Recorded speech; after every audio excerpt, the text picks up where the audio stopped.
What happens when a young tiger, searching only for water, falls into an abandoned well? The struggle that followed held an entire village in silence until an outcome no one expected changed everything. The afternoon air hung heavy with moisture. In the forest clearing, cicadas buzzed in the trees, their sound blending with the distant calls of monkeys.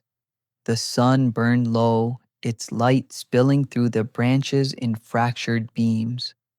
The ground smelled of damp leaves and earth, carrying the weight of a season that had not yet ended. In this quiet, a young tiger moved cautiously, his paws pressing the soft soil, his body lean with hunger. The tiger had been searching for water. His tongue was dry, and every breath came sharp from the heat.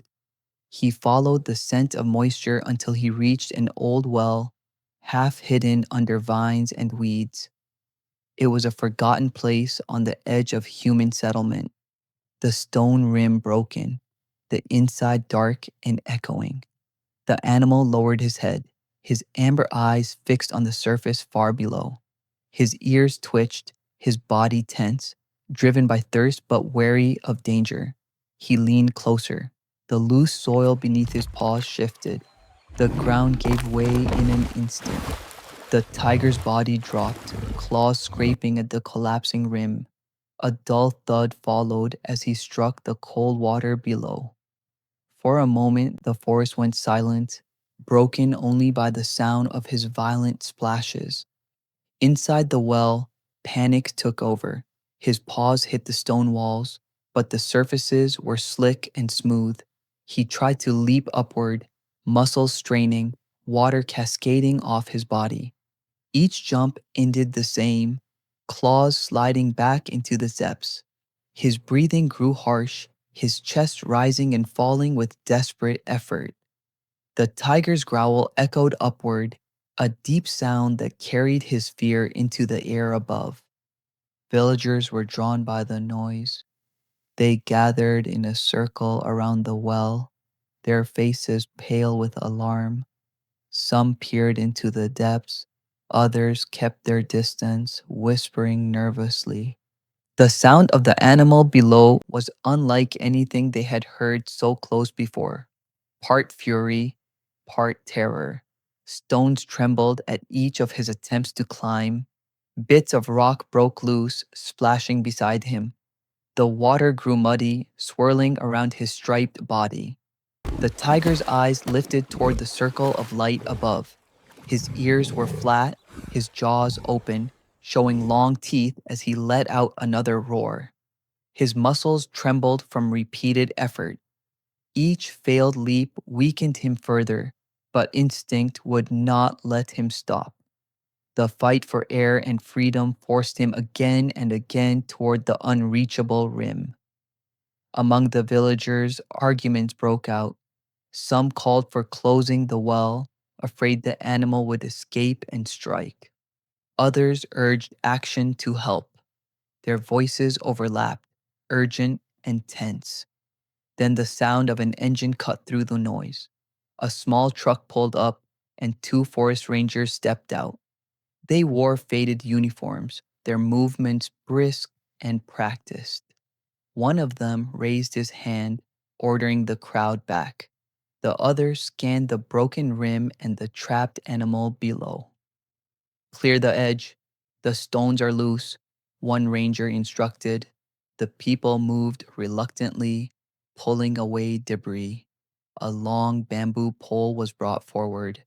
A coil of rope appeared, but the sight of the tiger thrashing in the shadows froze many in place. No one dared lean too close. Inside the well, the young tiger's body began to sag with exhaustion. His eyes narrowed, his tail dragging through the water. Yet each time he seemed ready to sink, he forced himself upward again, climbing against the impossible walls. The sounds of his claws against stone, the splash of water, and his guttural growls filled the air. Above, the rangers exchanged a look. They knew time was running out. The scene was tense and fragile. The forest, the villagers, and the rescuers all seemed to hold their breath, waiting for what would unfold in the next few minutes. But what happened next with the young tiger was even more unexpected. You will not want to miss this moment. The evening light shifted, dimming as clouds gathered over the forest. A cool breeze moved through the trees, rustling branches and carrying with it the earthy scent of wet soil. The sky grew darker, the wells opening above becoming a fading circle of pale light. From deep inside, the sound of splashing water and the hoarse growls of the young tiger echoed upward, pulling every eye to the pit. Inside the well, the animal's strength was waning. His striped body heaved with each breath, his chest rising sharply and falling again in heavy rhythm. His fur clung to his frame, soaked and darkened. His tail lashed against the water, sending ripples across the muddy surface.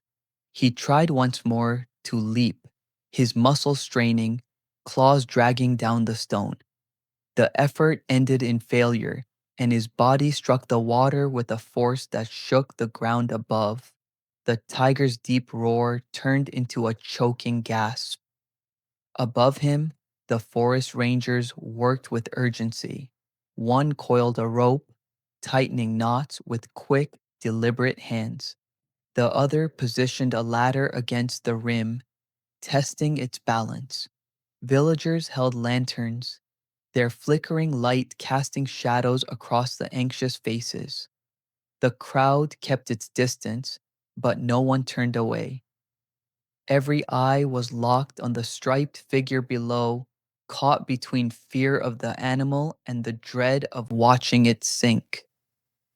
Hold the ladder steady, one ranger said firmly. His words cut through the noise. He leaned over the rim, lowering the bamboo pole. The pole touched the surface of the water, but the tiger recoiled, his ears flat against his head. The animal struck at the pole with a paw, sending up a spray of water. His growl rumbled like thunder in the confined space. Another attempt followed. A rope was lowered, its loop brushing the water. The tiger turned toward it, his body twisting. He snapped at the rope, his jaws clamping down before letting go. The people above gasped, their lanterns shaking in their hands. The ranger's grip tightened, his knuckles pale, but he held the rope firm. He's fighting. He still has strength, he muttered. The ground trembled suddenly.